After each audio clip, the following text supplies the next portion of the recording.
Mi nuera Sofía me miró con un desprecio tan puro y afilado que podría haber cortado el viento seco de noviembre que soplaba desde el cerro de la Silla. Estábamos en el porche de la casa que yo mismo construí, sobre la tierra que pagué con el sudor de 50 años de trabajo, y me habló no como una hija, sino como un agente de demolición. Don Ricardo, dijo, y su voz era el sonido del hielo raspando el cristal. Lamento informarle que esta propiedad ha sido vendida. Los nuevos dueños han sido muy claros. Tiene usted exactamente 24 horas para desalojar por completo las instalaciones. Hablaba con una jerga corporativa, impersonal, como si estuviera despidiendo a un empleado incompetente y no echando a la calle al padre del hombre con el que dormía cada noche.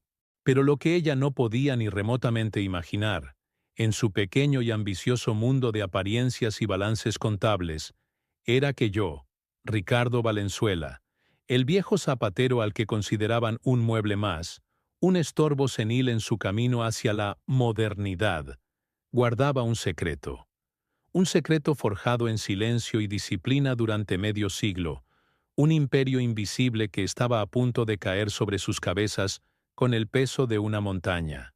Me llamo Ricardo Valenzuela. Tengo 75 años, y mis manos, agrietadas y manchadas por el pegamento y la tinta de calzado, han reparado las vidas de miles de personas. Un par de zapatos a la vez, aquí en mi querido Monterrey, Nuevo León. Te pido, a ti que me escuchas, que prestes mucha atención a esta historia, porque la lección sobre la codicia y la lealtad que mi hijo y su esposa estaban a punto de aprender a un costo devastador, es una que resuena en cada familia. Puedes siquiera concebir lo que es dedicar cada gramo de tu energía, cada hora de tu vigilia, cada sueño de tu juventud a construir un refugio, un hogar, solo para que la persona que criaste, junto a su esposa, te lo arrebate y te arroje a la intemperie como si fueras un trasto viejo? Aquella tarde de noviembre olía a tierra mojada y a ozono, el preludio de una tormenta. Regresaba de mi peregrinaje anual a Saltillo, un viaje agridulce que hacía cada año para sentarme junto a la tumba de mi amada Elena, para contarle en silencio cómo iban las cosas, cómo extrañaba su risa, y cómo nuestro hijo, David, se había convertido en un hombre. O eso creía yo. El autobús me dejó a unas cuadras, y mientras caminaba, con el corazón lleno de recuerdos, y el cuerpo cansado por el viaje, anhelaba la comodidad de mi sillón, el olor a café de mi cocina, la paz de mi hogar. Pero al doblar la esquina de mi calle, un pánico helado me atenazó el pecho, y detuvo mis pasos. Frente a mi casa de ladrillo rojo y tejas que yo mismo había colocado, había un enorme camión de mudanzas, con el logo de una empresa que no reconocía. Hombres extraños, con uniformes, entraban y salían de mi puerta abierta como si fuera una bodega pública. Y lo que sacaban no eran objetos, eran mis recuerdos. Vi pasar el viejo reloj de pared que le regalé a Elena en nuestro 10º aniversario. Su tic-tac era el latido del corazón de nuestra casa.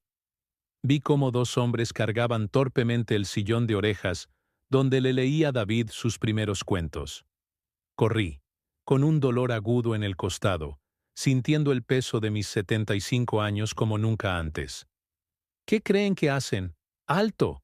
¿Quién les dio permiso para tocar mis cosas? Grité, con una voz que sonaba extraña, quebrada por la incredulidad.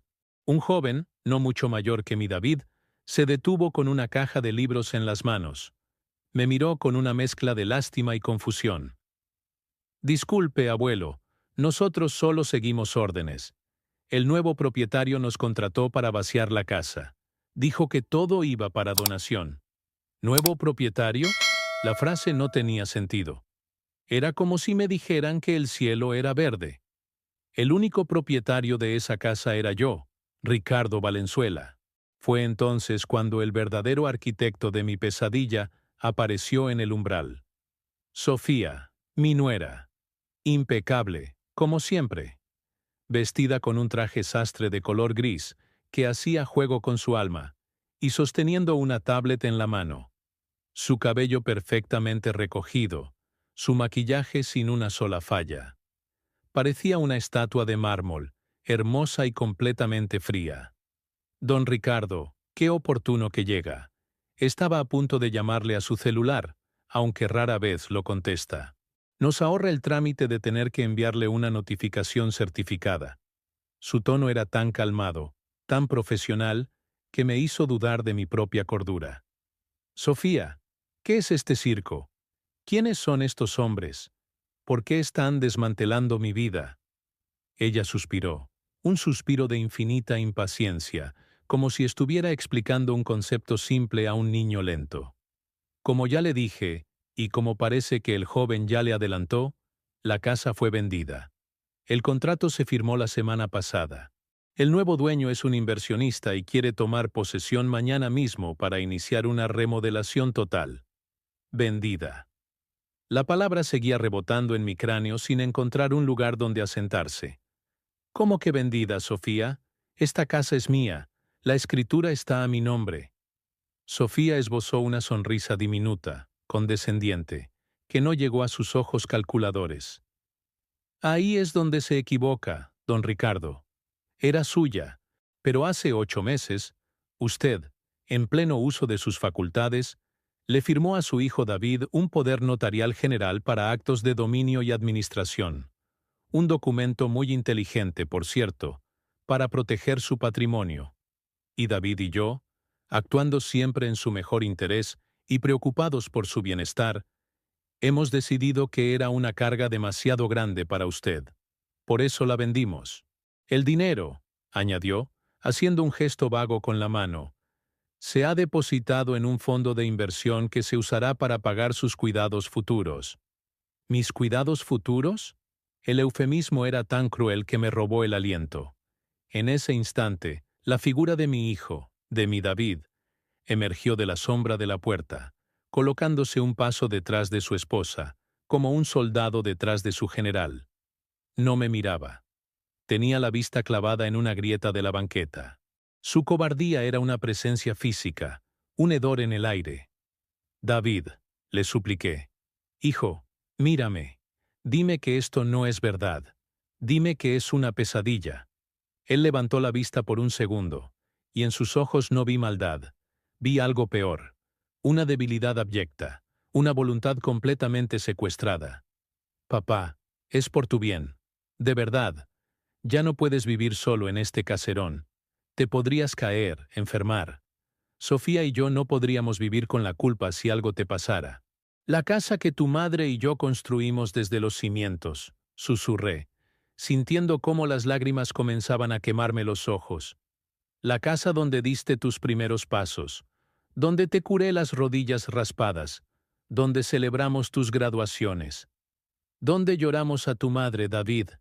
¿Ya no te acuerdas?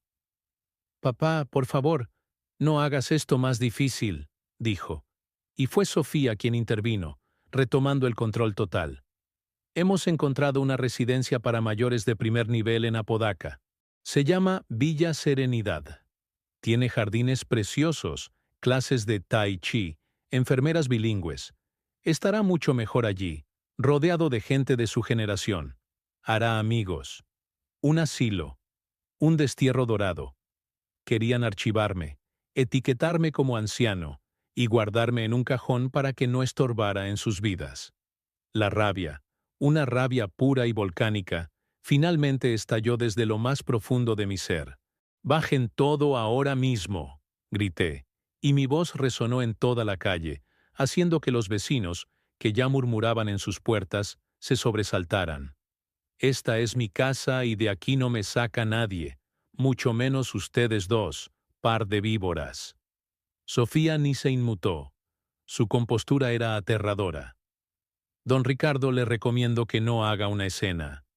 La venta es perfectamente legal y está notariada. Si se resiste, nos veremos en la penosa necesidad de llamar a una patrulla para que lo escolte fuera de la propiedad.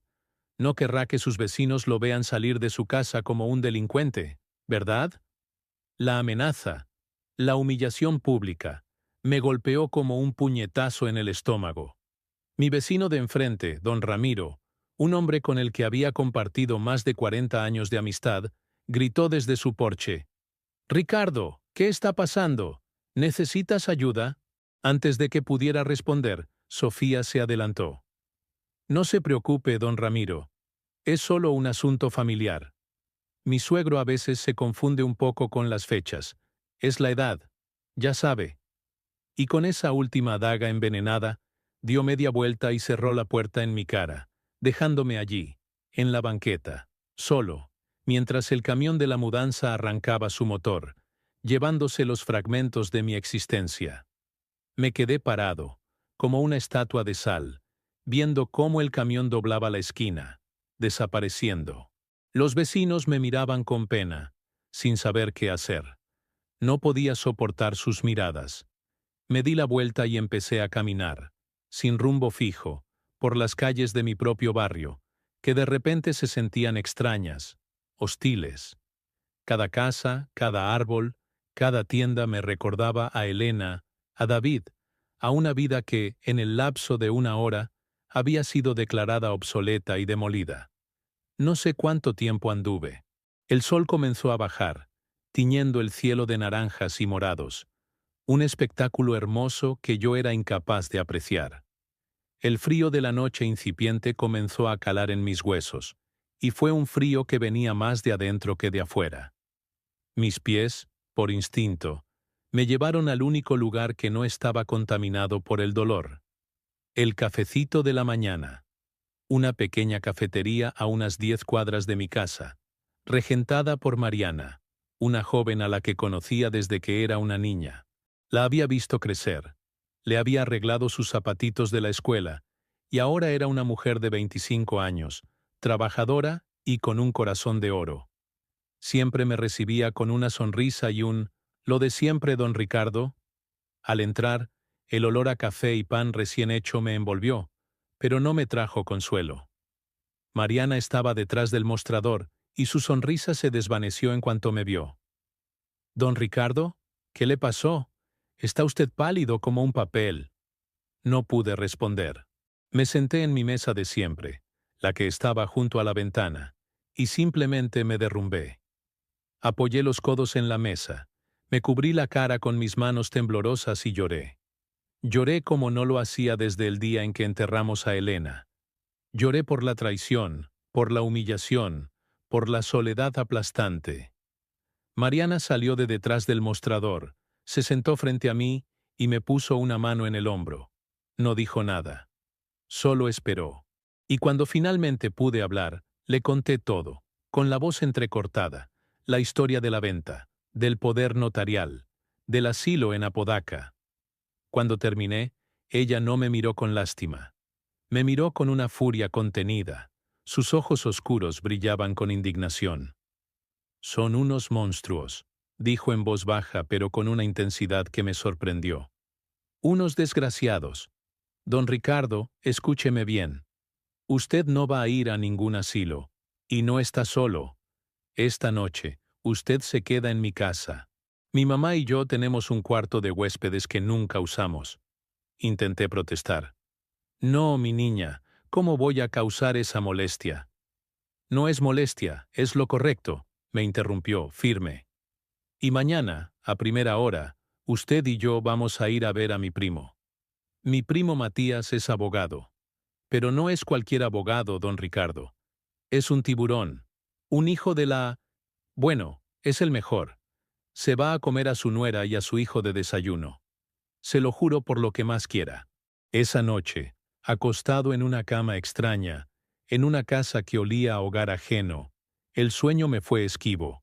Pero a medida que las horas pasaban, mi dolor se fue enfriando, solidificando, transformándose en una determinación fría como el acero.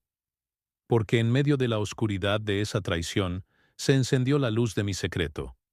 Sofía y David creían que le habían robado una casa a un viejo zapatero jubilado. Habían cometido un error de cálculo de proporciones catastróficas, porque ellos no sabían de mis noches en vela en los años 70, leyendo los periódicos financieros que otros tiraban. No sabían del corredor de bolsa que, en lugar de propina, me dio un consejo que cambió mi vida. No sabían de las pequeñas y constantes inversiones, del interés compuesto trabajando en silencio durante décadas, del imperio bursátil que había construido bajo la fachada de un humilde artesano. Creían que me habían quitado mi único activo. Estaban a punto de descubrir que solo habían pateado el hormiguero más grande de Monterrey. Y yo, Ricardo Valenzuela, el hombre al que dieron por acabado, iba a desatar sobre ellos una tormenta financiera ilegal que no solo les quitaría la casa robada, sino hasta el último centavo de su miserable ambición. La historia de cómo forjé ese imperio invisible no es una de genialidad repentina, sino de una terquedad silenciosa, una que se gestó en el miedo a la pobreza que vi consumir a mi padre. Llegué a esta ciudad indomable, Monterrey, en el verano de 1973. Tenía 25 años y el sol de Coahuila pegado a la piel. En mi equipaje, solo una caja de madera con las herramientas de zapatero de mi abuelo y una promesa susurrada en el lecho de muerte de mi padre. Nunca seas un hombre que depende de la piedad de otros, Ricardo. Sé tu propio patrón, aunque sea de un reino de 1 metro cuadrado. Monterrey en esa época era un gigante ruidoso y humeante. El aire olía a metal fundido de la fundidora, a lúpulo de la cervecería, a trabajo duro.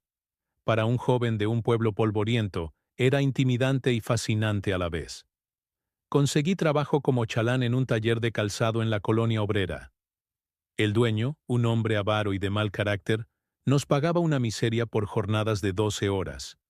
Dormía en un cuartucho de azotea con otros 4 muchachos, todos de provincia, todos con la misma mirada de hambre y esperanza.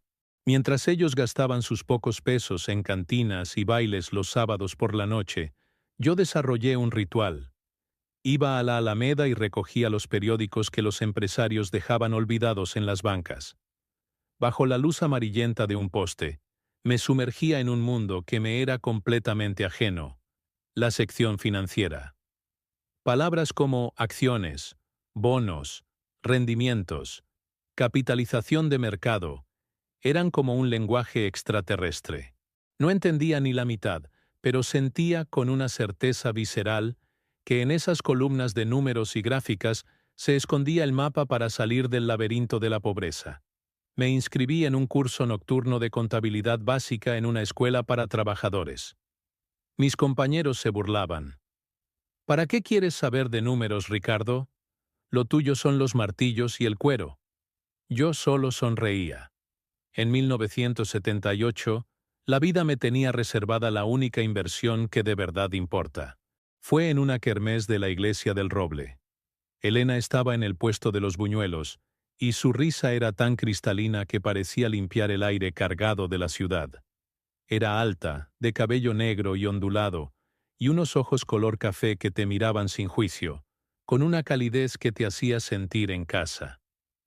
Durante 1 hora, di vueltas como un tonto, antes de juntar el valor para acercarme. ¿Me da un buñuelo, por favor?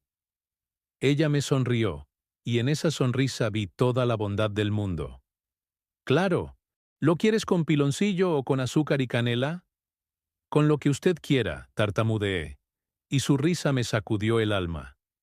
Nuestro noviazgo fue sencillo y profundo. Paseos por el Paseo Santa Lucía, pláticas en la banca de una plaza. Ella era costurera, entendía el lenguaje del esfuerzo y la dignidad del trabajo manual. Le conté mis sueños, no los de la bolsa, sino los de tener mi propio taller. Jamás se burló. ¿Y cómo lo vamos a lograr, Ricardo?, me preguntó una tarde. Ese vamos fue el contrato más importante que firmé en mi vida. Nos casamos en 1980 en una ceremonia humilde. 1 año después, nació David. Sostenerlo por primera vez fue como si el universo entero me entregara su confianza. Le juré en silencio que él no conocería mis carencias, que sus manos no tendrían mis callos, que su espalda no se doblaría como la mía. Esa promesa fue el combustible de mi ambición. Para 1985, a base de privaciones extremas, juntamos para el enganche de un terreno en la colonia Mitras. Era un páramo entonces. Ricardo, aquí nos van a comer las víboras, me dijo Elena, medio en broma, medio en serio. Aquí vamos a construir nuestro futuro, mi amor, le respondí. y lo construimos con nuestras propias manos. De día era zapatero en el taller ajeno. Por las tardes y los fines de semana era albañil, carpintero y fontanero en mi propia obra. Elena me llevaba agua fresca y tacos de frijoles, y su presencia era todo el andamio que yo necesitaba. En 1988, el dueño del taller donde trabajaba falleció.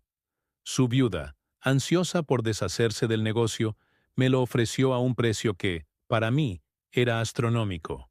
Era la oportunidad de mi vida, envuelta en un riesgo aterrador. Tenemos que hipotecar la casa, Elena, la casa que aún no terminamos de pagar. Vi el pánico en sus ojos. ¿Y si fallamos, Ricardo? Lo perderemos todo. La abracé, sintiendo su temblor. No vamos a fallar. Porque nadie en esta ciudad sabe más de zapatos que yo. Y porque te tengo a ti. Su fe en mí fue el único aval que necesité. Hipotecamos nuestro sueño a medio construir y nació la zapatería El Paso Firme. Los primeros meses fueron un infierno de incertidumbre, pero mi reputación de honestidad y calidad, de ser el hombre que podía resucitar cualquier calzado, se fue extendiendo. Y entonces, un día de 1990, entró por la puerta el hombre que, sin saberlo, encendería la mecha de mi fortuna secreta. Era un cliente de San Pedro, un corredor de bolsa legendario por su astucia y su carácter excéntrico. Me trajo unos zapatos ingleses de lujo, hechos pedazos por su perro. Maestro, si logra salvarlos, le daré una recompensa. Fue un desafío. Durante una semana, desarmé y reconstruí esos zapatos, puntada por puntada. Cuando se los entregué, el hombre no podía creerlo. ¿Cuánto le debo por este milagro? Son 500 pesos, señor. Él soltó una carcajada. Maestro, la gente como usted no entiende su propio valor. Déjeme pagarle con algo mejor que el dinero. Sacó su chequera, pero en lugar de un cheque, escribió en un papel el nombre de una empresa y un número de teléfono. Se llama Cemex. Venden cemento. Están a punto de explotar a nivel mundial. Tome el dinero que iba a pagarme. Vaya a esta casa de bolsa y compre todas las acciones que pueda. Es el mejor consejo que le daré en su vida. Fue una encrucijada. 500 pesos eran el dinero de la renta del local y la comida de 2 semanas. Pero la convicción en los ojos de ese hombre era hipnótica. Tomé el riesgo más grande de mi vida. Fui a esa casa de bolsa en el centro. El lugar olía a dinero y poder. Me miraron por encima del hombro, al zapatero con las manos manchadas, pero hice lo que me dijo. Invertí hasta el último centavo. Elena nunca lo supo. Le dije que el cliente había tardado en pagar. 6 meses después, la guerra del Golfo Pérsico disparó los precios del petróleo y la construcción. Las acciones de Cemex se cuadruplicaron. Mis 500 pesos se habían convertido en 2,000. Fue como si una luz se encendiera en mi mente. Entendí que el dinero podía trabajar para mí, silenciosamente, mientras mis manos seguían trabajando el cuero. Así comenzó mi doble vida. De día, era Ricardo Valenzuela, el zapatero de confianza del barrio. De noche, era RUMV, un ente anónimo que leía informes financieros, que estudiaba mercados, que movía pequeñas cantidades de dinero de una acción a otra, siempre reinvirtiendo las ganancias. Vivíamos con una austeridad franciscana. Cada peso que ahorrábamos, cada ganancia extra del taller, en lugar de ir a un coche nuevo o a unas vacaciones, se convertía en acciones de Telmex, de FEMSA, de Gruma. Elena sabía que ahorrábamos un poco, pero nunca supo la magnitud. ¿Otro terrenito, Ricardo?, me preguntaba. Y yo asentía. Era más fácil que explicarle el mercado de valores. Ella confiaba en mí. Mientras Monterrey crecía, mi fortuna secreta crecía con ella, en silencio, como las raíces de un árbol profundo y fuerte. Yo era dueño de pedacitos invisibles de los edificios que se levantaban, de los camiones que repartían refrescos, de las antenas que conectaban a la ciudad. Pero para el mundo, y lo más importante, para mi hijo, yo seguía siendo el mismo. El viejo zapatero. Quería que David me viera como un padre, no como un cajero automático. Quería que aprendiera el valor del trabajo, no la facilidad de la herencia. Un error. Un terrible y doloroso error de cálculo que me costaría su amor, y casi me cuesta la vida. Un error.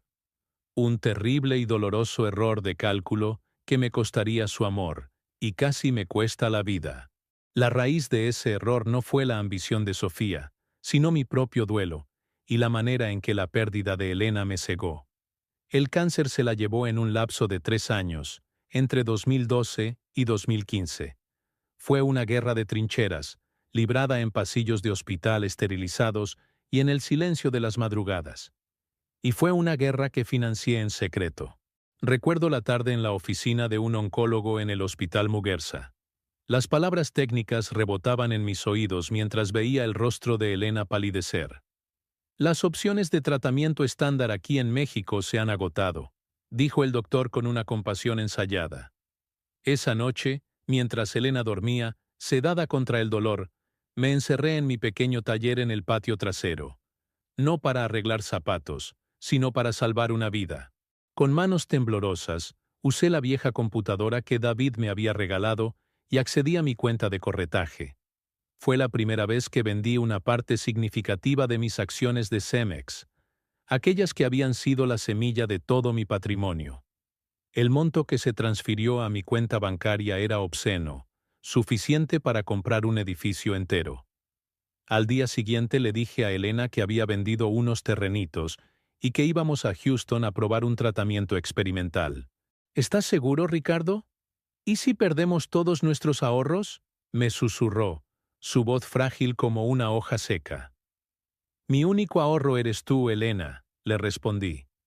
Durante meses, vivimos una doble vida, la del humilde zapatero y su esposa luchando contra una enfermedad, y la del millonario anónimo que pagaba suites en hospitales tejanos y consultas con eminencias médicas.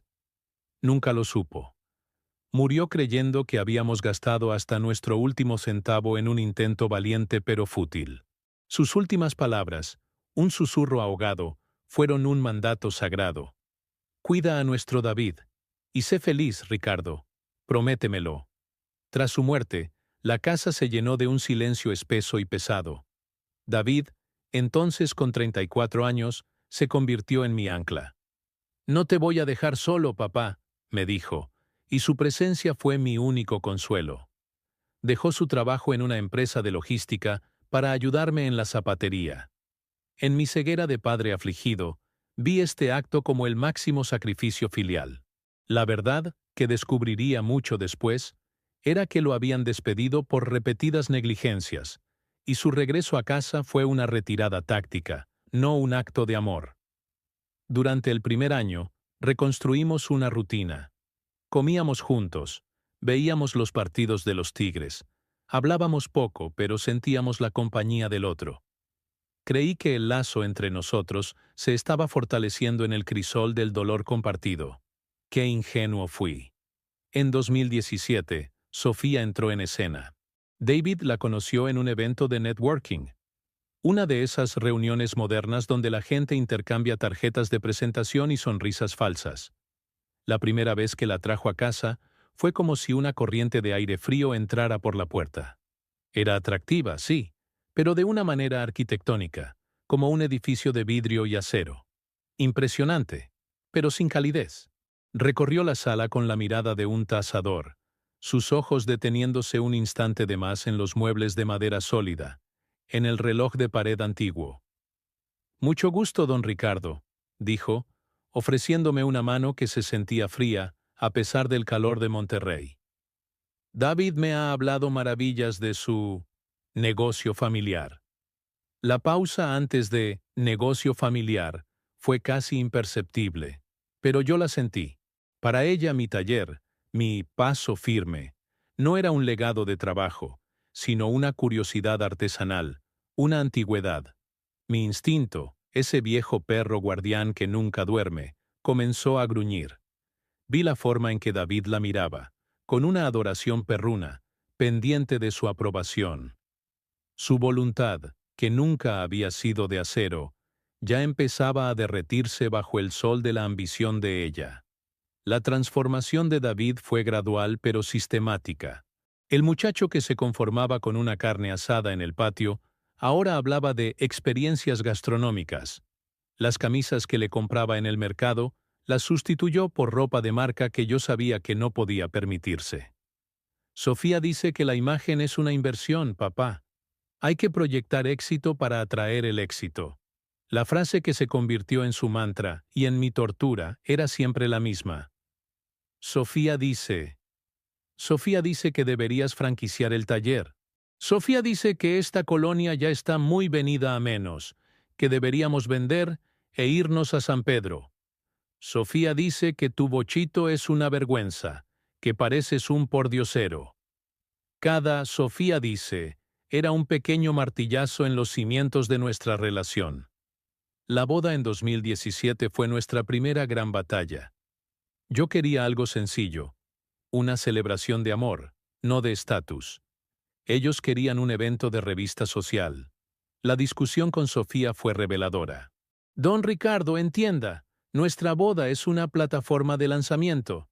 La gente que invitemos son contactos, potenciales clientes, inversionistas. No podemos recibirlos con frijoles a la charra en un patio.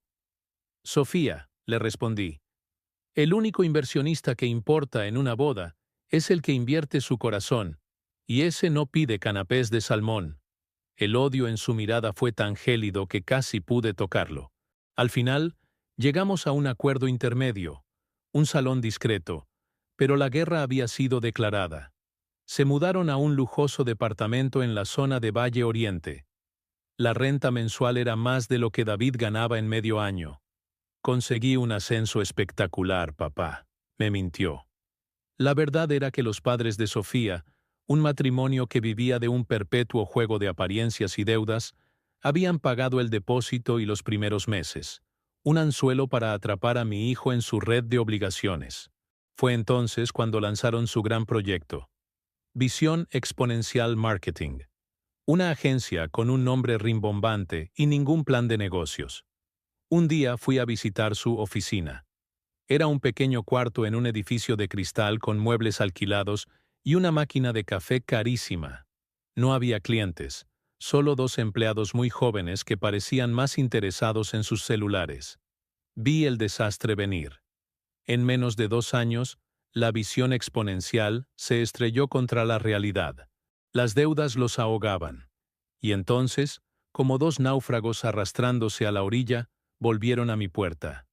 Papá, solo por un tiempo, para recuperarnos. Mi estúpido corazón de padre les abrió la puerta, sin saber que estaba invitando a los lobos a cenar. La guerra psicológica dentro de mi propia casa fue una campaña de desgaste. Sofía era la general, David su teniente leal pero cobarde. La primera ofensiva fue contra la memoria de Elena. La casa, para mí, era un santuario lleno de ella. Para Sofía era un mausoleo. La batalla de la cocina fue una de las más crueles. Un sábado llegaron Sofía y su madre, doña Gloria, con cajas de organizadores de plástico. Suegrito, vamos a darle una manita de gato a esta cocina, a hacerla funcional, anunció Sofía.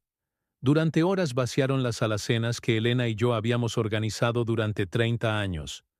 Pero, ¿por qué tiran el especiero de madera?, pregunté, viendo cómo lo lanzaban a una bolsa de basura. «Ay, Ricardo», dijo doña Gloria, «la madera guarda gérmenes. Todo debe ser de plástico y acero inoxidable. Es lo higiénico». Tiraron la vajilla que Elena había comprado en Tlaquepaque, los pocillos de peltre donde tomábamos el café, los manteles que ella misma había bordado. «Son cosas viejas, papá», decía David. «Dan mala vibra». Cuando terminaron, la cocina parecía un quirófano. Fría, impersonal, ajena. Ya no era mi cocina. Luego vino el asalto al jardín, y con él, a mi corazón. El rosal que Elena plantó cuando nació David era la joya del patio. Cada primavera, sus rosas rojas eran una promesa renovada de vida. Un fin de semana que fui a visitar a un compadre enfermo, Sofía actuó. Al volver, encontré un rectángulo de pasto sintético donde había estado el rosal. El jardinero del vecino me contó que lo había visto todo. La señora Sofía me dio 100 pesos para que lo arrancara de raíz y lo tirara, me dijo en voz baja. La confronté, temblando de rabia.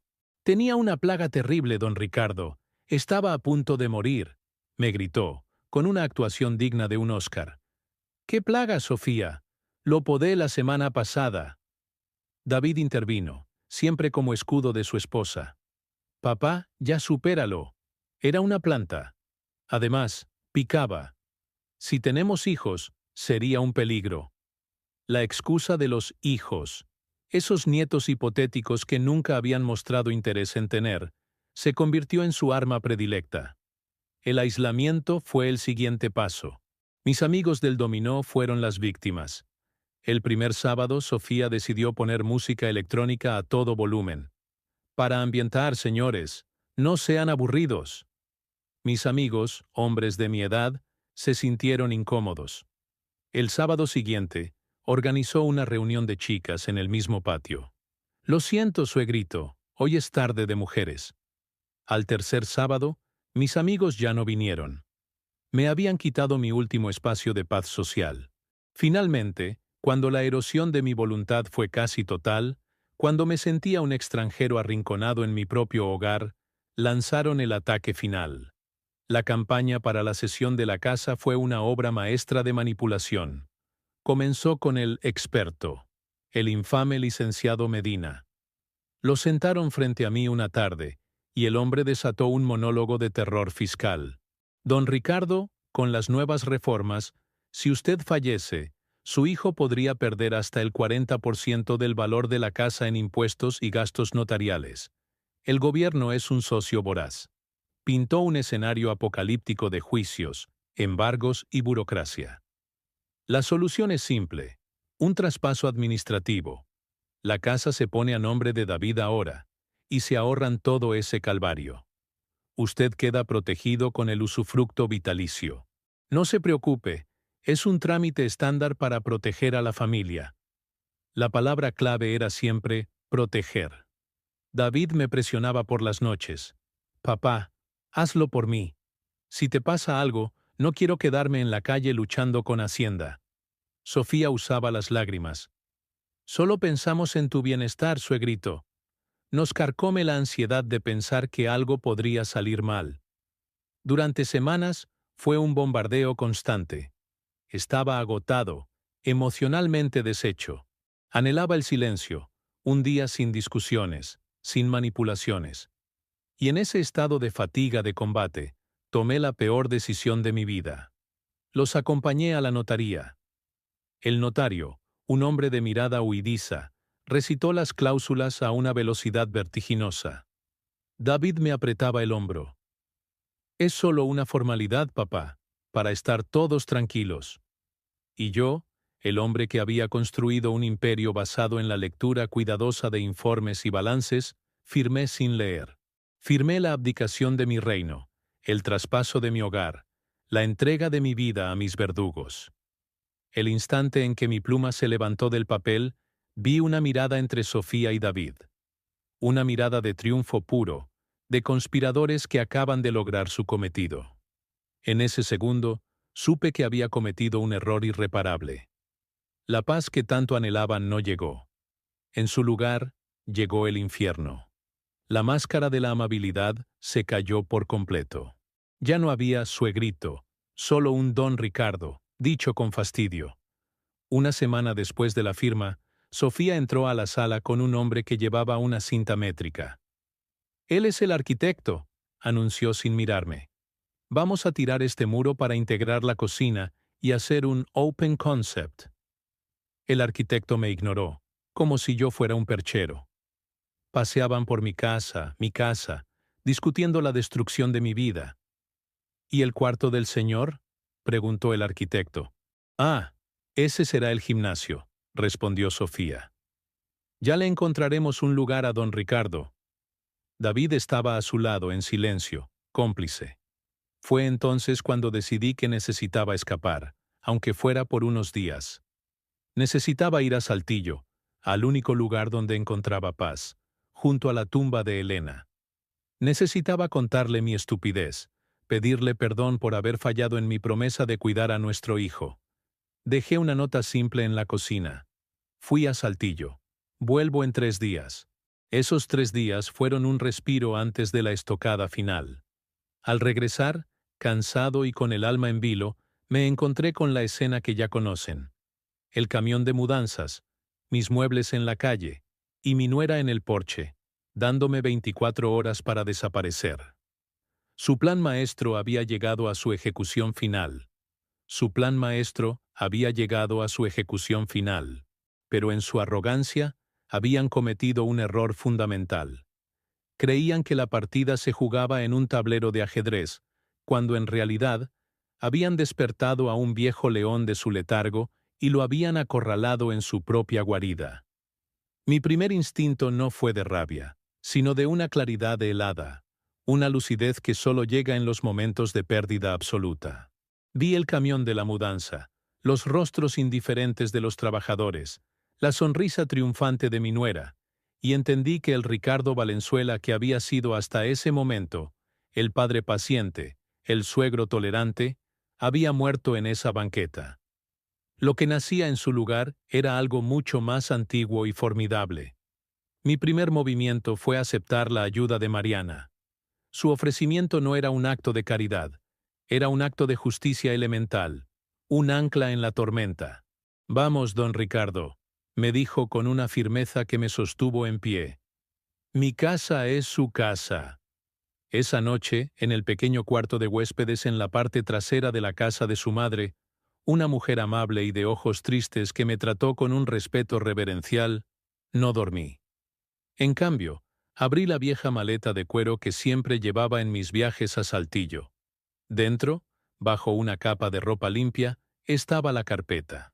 La carpeta que contenía la verdadera historia de mi vida, no escrita en cuero y puntadas, sino en estados de cuenta, títulos de acciones y reportes bursátiles.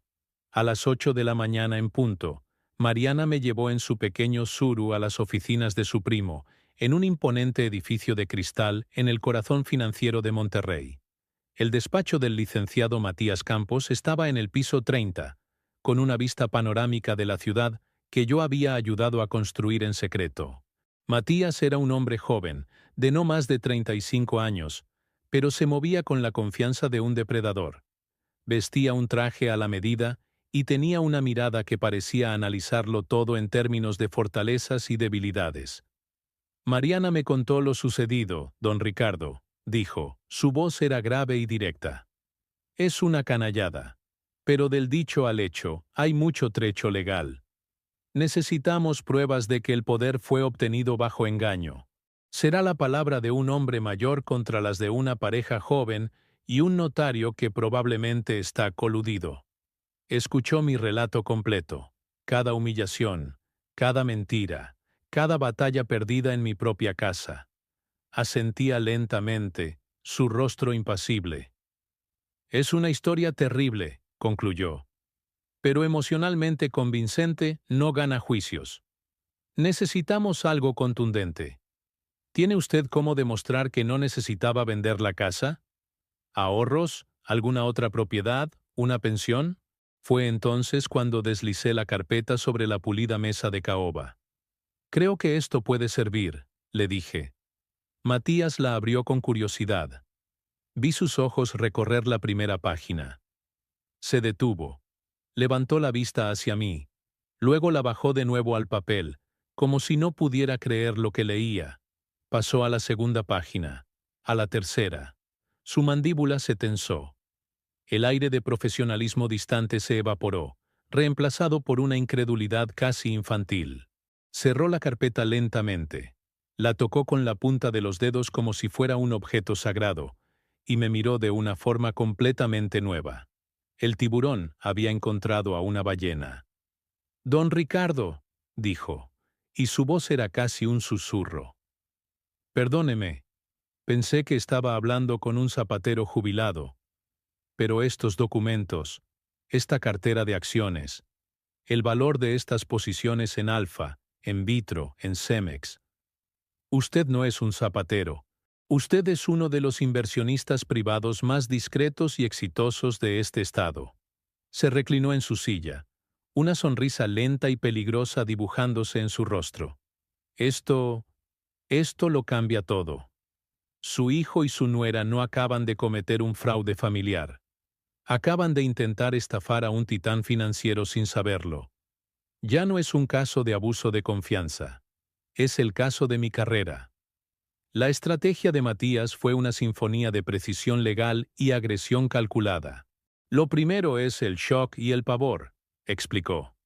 Vamos a congelar la venta de la casa inmediatamente. Una orden judicial basada en un presunto fraude de origen. El comprador quedará en el limbo y el dinero de la venta, si es que ya lo recibieron, quedará congelado en sus cuentas. En cuestión de horas, el equipo de Matías había presentado la moción. Al día siguiente, armados con una orden judicial, nos presentamos en mi casa. Yo, Matías, y 2 agentes de la policía judicial. La cara de Sofía al abrir la puerta y ver el séquito fue una obra de arte. Su arrogancia se derritió en un charco de pánico. Señora Garza, dijo Matías con una formalidad glacial. Esta es una orden judicial que prohíbe cualquier alteración de la propiedad y restituye el derecho de acceso inmediato al señor Ricardo Valenzuela. Además, le informo que usted y su esposo están bajo investigación formal por fraude y abuso de confianza agravado. Eso es ridículo, chilló ella. La casa es de mi esposo, legalmente. Un agente, un hombre corpulento y con cara de pocos amigos, dio un paso al frente. Señora, esas escrituras son la prueba del delito. Ahora, por favor, hágase a un lado. El cerrajero que Matías había traído cambió la cerradura en menos de 5 minutos y me entregó un juego de llaves nuevo. Bienvenido a su casa, don Ricardo, dijo Matías en voz alta, para que todos lo oyeran. Entrar de nuevo fue una sensación extraña. La casa había sido violada, contaminada por sus planes. David bajó las escaleras, pálido y en pijama. Papá, ¿qué significa esto? Significa, David, le dije, mirándolo a los ojos por primera vez sin una pizca de afecto paternal. Que se te acabó la fiesta. Los días que siguieron fueron un infierno de convivencia forzada. Ellos estaban atrapados en una casa que ya no controlaban, conmigo como su carcelero silencioso. Yo ocupaba mi sillón, leía el periódico, mientras ellos susurraban furiosamente en la cocina. El miedo había reemplazado a la arrogancia.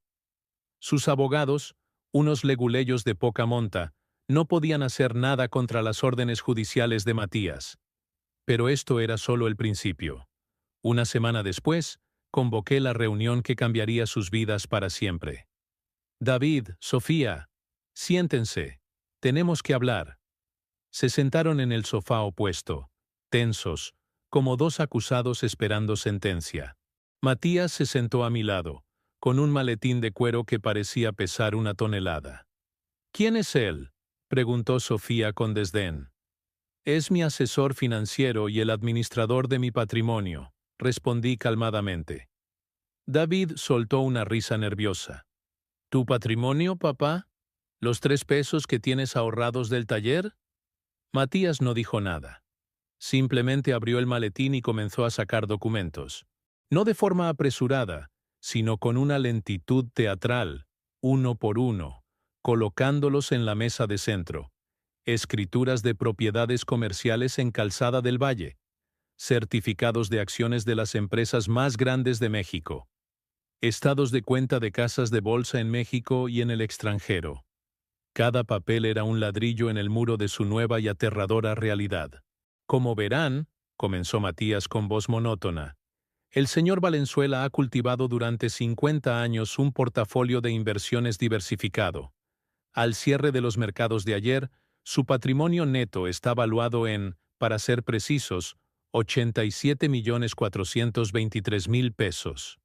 El silencio que cayó en la habitación no fue un silencio normal. Fue un vacío, una ausencia de sonido tan profunda que se sentía como una presión en los oídos. Sofía, la contadora, fue la primera en reaccionar. Gateó, literalmente, hasta la mesa, y tomó un estado de cuenta. Sus ojos, acostumbrados a sumar y restar cifras modestas, se movían frenéticamente por los números, por los ceros,